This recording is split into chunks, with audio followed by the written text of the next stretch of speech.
Well, good evening, everyone. Thanks for joining us here on 13 Plus. I'm Ashley Bowerman. I hope you're all having a lovely Friday. We have made it to the weekend. A shout out to all the dads out there. I want to wish you a happy Father's Day. Let's go ahead and jump right into our stories for the evening. So when an Arizona man's car went up in flames, he discovered that it had an open recall he never even knew about. Susan Campbell shows us how this could happen and how to prevent it. Across the country, there are more than 50 million vehicles on the road right now with open recalls. That means drivers either aren't aware of the safety issue or they are putting off the free fix. I jumped in the car to start it, and I'm like, let me run the AC. Richard Jimenez was getting ready to pick up his kids, but there was a strange smell coming from the car. Immediately, I smelled like burning plastic, so I turned the car off. Within seconds, the car was on fire. It happened so fast. I mean, everything went up fast. And now this is all that's left. Richard had just purchased the 2008 BMW from his brother, who owned it for years. I'm like, there's no way that the car just lights up like that. There has to be something. Richard and his brother decided to look up the VIN, the 17-digit vehicle identification number. That's when they realized there was an open recall issued in March of 2022 for a problem with an engine component that could result in a fire. He was like, I wasn't notified. Nobody told me anything. By law, manufacturers are required to notify owners via first-class mail about recalls. It's easy for notices to get lost in the mail. They can get shuffled in with what you think is junk mail. And unfortunately, that is not the primary means of communication. It once was. So I think a lot of car owners never notice it. Carfax's Patrick Olson says there are other challenges getting the word out. And currently there are more than 50 million vehicles on the road right now in the U.S. with open recalls. The big issue here for a lot of owners, they don't realize their car can be 10, 15, 20 years old. There are still recalls being issued for cars that old.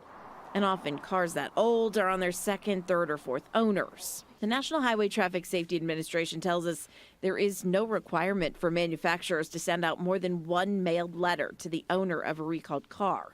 But added manufacturers often send owners follow-up letters, postcards, and other reminders after the initial letter.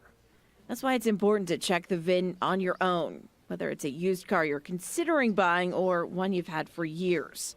You can do it for free at several sites, including Carfax and NHTSA. At least twice a year, make sure you're taking that check. It costs you nothing. The repairs cost you nothing. And there's a lot of peace of mind in knowing that your car is, being taken care of. Richard said this was a hard lesson to learn. It's scary, the fact that I had so much trust in the vehicle for this to happen. It's like, what if I was in there with my kids? And that's a scary part. We did reach out to BMW to see how many notices were sent related to this recall. They did not respond to that question. NHTSA says it has ongoing rulemaking that would add electronic notices for recalls, but that hasn't happened yet. I'm Susan Campbell. All righty, well, definitely something to be on the lookout for and be aware of. Susan, thank you. Well, now to a story a bit closer to home here. Of course, that story was from Arizona, but this story is from here in Tucson. A historic building in downtown has been transformed into 6 high-end condos for sale.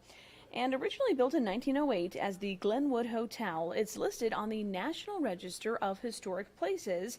And our 13 News reporter Rebecca Taylor shows us the incredible discoveries that were unearthed during construction. Take a look. Local developers bought the building from the Arizona Theater Company for $1.2 million in 2021. Before now, it was being used for offices and storage. They preserved the original architecture and meticulously restored and repurposed everything they found. When you enter this building, you can feel the history and the quality. It's triple brick construction on the bottom, double brick on the top. Patty Howard with Long Realty calls this unit the original. Inside, many of the Glenwood Hotel's original features from 1908 remain, including this brick archway. Where I'm standing was the lobby. That was the hallway to the guest rooms. The skylight, location of the grand staircase, balconies overlooking Scott Street, and brick window frames are original too. So this is an example of where they maintained the architectural integrity of the arched window, but brought in very high-end contemporary fixtures. It was built in 1908, so that's before Arizona was a state, and there were about 12,000 residents in Tucson at the time. The units range in size from 950 square feet up to 1,700. 5 of the 6 units are already under contract, with the highest going for $875,000. The remaining unit, courtyard, and parking area are still under construction. I built these like I would want to live in them, so all of the lighting you can see, I think there's 2 can lights in here. Everything else is chandeliers, pendants, sconces. CJ Vose is a developer and designer. During construction, one of her favorite discoveries was this hidden basement.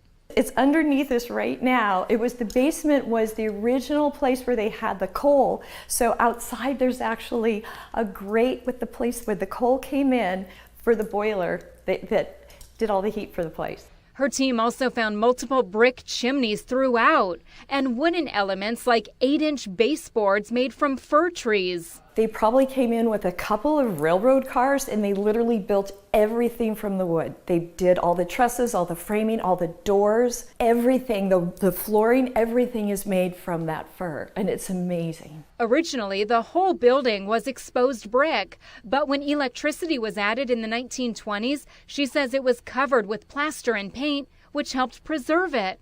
The reason we have this beautiful building in such good shape now is because of that modification, probably right around 1924. The building is now called the Glenwood. It's just outside the Rio Nuevo Development District, but Board of Director Chairman Fletcher McCusker tells me, quote, it has the potential to be another iconic reactivation of a turn-of-the-century property. We believe the history of downtown is important to preserve and is what differentiates us from Phoenix and other urban environments. For 13 Plus, I'm Rebecca Taylor. All righty, Rebecca, thank you. How cool is that remodel, right? It's so nice to see that they're preserving history downtown. Well, as always, thanks for joining us here on 13 Plus. We're going to leave you tonight with a view outside. Take a look at this gorgeous sunset here on this Friday evening. As always, we appreciate you for sticking with us here online, both on Facebook and on YouTube. And we'll see you for more news, weather, and sports tonight on the news at 10 and 9. Thanks for joining us. We'll see you then.